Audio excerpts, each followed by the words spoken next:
Setup ही नहीं था खाली, बल्कि इससे दोनों खित्तों के लोगों के अंदर एक बैलेंसिंग होती थी।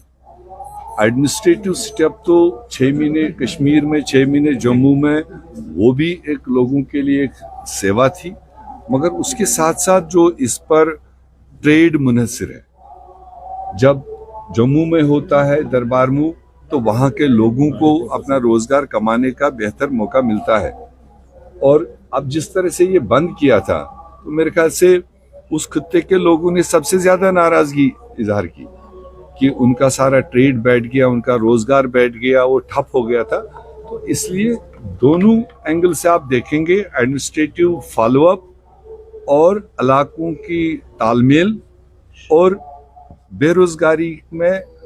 बेरोजगारी को दूर करने में मदद मिलने के लिए दरबार मूव एक अहम स्टेप है और वो होना चाहिए। देखिए, पहल है जो सेंट्रल गवर्नमेंट ने हाथ में लिया है, मगर ये मुल्क इतना वसी है, ये कानून पास करना या कोई ऑर्डर पास करना इतने से नहीं होगा। ये बहुत वसी मुल्क है और इसको वन नेशन वन इलेक्शन का इमेजिनेशन भी बहुत दूर की बात है। कांग्रेस देखो, फिलहाल जो on the helm of affairs है, ये उनकी पहल है। एडवोकेसी करना या ना करना, प्रैक्टिकलिटी होनी चाहिए ना।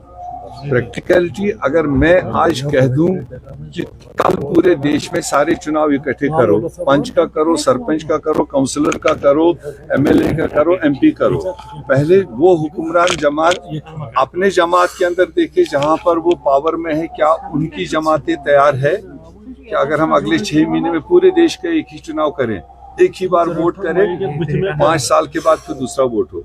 कौन रोक सकता है? कल अगर कोई सरकार गिरती है, कोई वोट ऑफ नो कॉन्फिडेंस होता है, वो जमहूरियत है।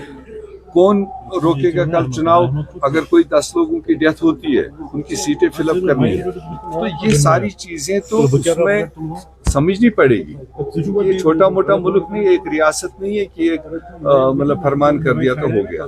देयरफॉर पार्लियामेंट इस पर डिबेट कर रहा है, पार्लियामेंटेरियंस उस पर अपनी राय देंगे, और अगर लगता है सारे पार्लियामेंट मेंबर्स को, हाउस को लगता है, तो मुझे कोई एतराज नहीं है। मगर इमेजिनेशन में नहीं आ रहा है कि कैसे एक इतने बड़े विशाल देश में एक ही चुनाव हो पाएगा।